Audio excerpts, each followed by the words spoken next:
Hi everyone, I'm Sammy, and welcome back to Sharing Jesus with your digital community.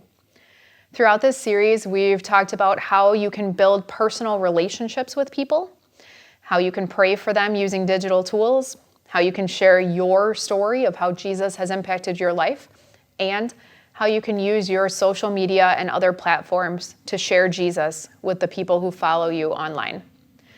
We're taking our last step today with using digital tools to share Jesus, and that is through talking about different ways that you can invite people in.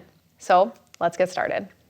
Believe it or not, people don't know that they're welcome to join you and join your church for worship and other events unless you take the time to invite them.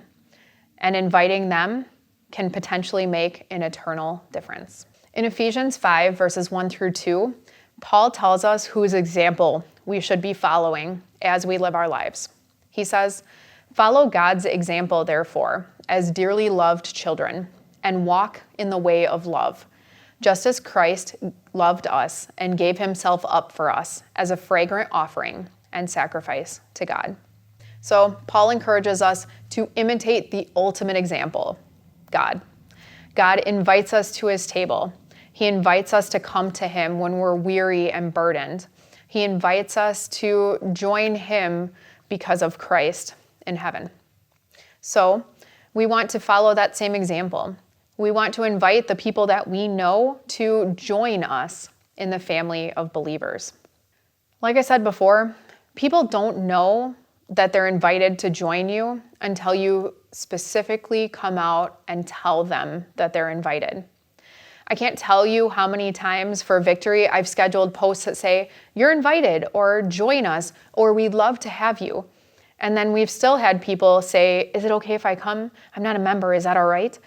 So personal invitations to people or invitations on your social media feed saying that things that your church or your organization are offering are open to everyone are going to make a huge difference. Dr. Thom Rainer, who does research for the Christian Church and about churches, has some startling statistics about invitations. He says that 7 out of 10 unchurched people have never been invited to church.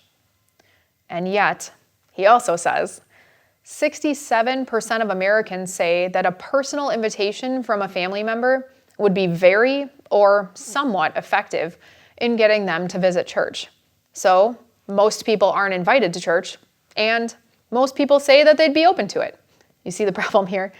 So we've got to take that step to invite people. As you know, the Christmas season is coming up. Christmas is one of the few church holidays that really makes sense to people who don't attend church. Even if someone's never stepped foot in a worship service, they know when they look at the nativity who the baby is in the manger. And they probably even know who the 2 adults are standing next to the baby. So we've got a unique opportunity, unlike any other church holiday, to invite people because they already kind of understand what Christmas is all about in the church. So we've got to take that opportunity. Jesus is the reason for the season. And we, as Christians, want to make sure that people understand that and know what Jesus is all about at Christmas. So for the rest of the session tonight, I'm going to talk you through how to use specific digital tools to invite people that follow you or individuals that you know to join you for worship or other events that your church or organization are hosting this Christmas season. So let's start with Facebook. Many of you are probably watching this on Facebook, so it's a great place to go to start. First of all, sharing posts is probably the easiest way to let people know that they're invited for an opportunity that your church or organization is having. All you need to do is when you see a post that you want to share, look just under the picture, right along the line where you see the like and comment buttons, and you'll see a little arrow that says share. You can click that and you'll see a few options. If you are a manager of a page, you'll see that you can share it to your page. You can see that you'll share it to your feed or your profile. You can share it to individuals, or if you're a member of a group, maybe your family group, you can share it to your group. So that's a really easy way to invite people, is simply sharing a post that your church or organization has already put out. You can also respond to events. Many churches and organizations create events on Facebook to let people know about different opportunities. And when you say that you're interested in that event or that you're going to that event, your followers see that because Facebook thinks that perhaps if they're your followers, they might want to know what you're up to and what events you're going to. So just by responding to an event is kind of inviting someone. You can also invite people to events. When you see a post for an event or once you respond to it, you can click on the event, and right under the picture on the right side, you'll often see a little envelope, and that is what allows you to invite people. You can click on that invite, the envelope, and then you'll see a list of your followers that you can choose to invite. You can either send a personal message to them with the invite to the event or simply just invite them to the event using this tool.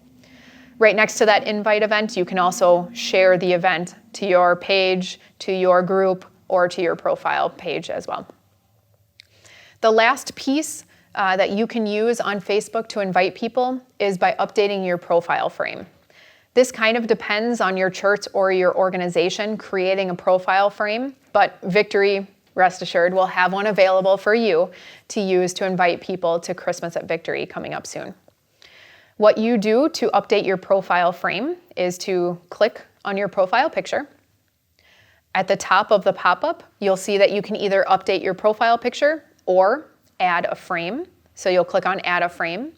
And if you don't see it pop up in the list to the left of your picture with your profile frame or what it will look like, you can search for it. So for instance, you can search for Christmas at Victory, and you'll be able to see profile frames that are active for you to be able to update your profile frame and invite people to worship or other opportunities.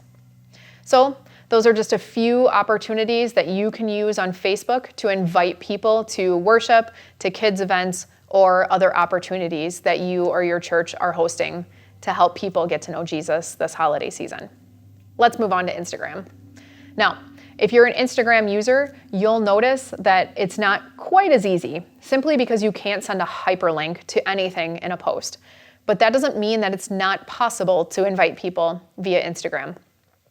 The first thing you can do is if you follow your church or your organization, you'll see their posts show up on your feed, and if you don't, you can make sure that you follow your church or organization.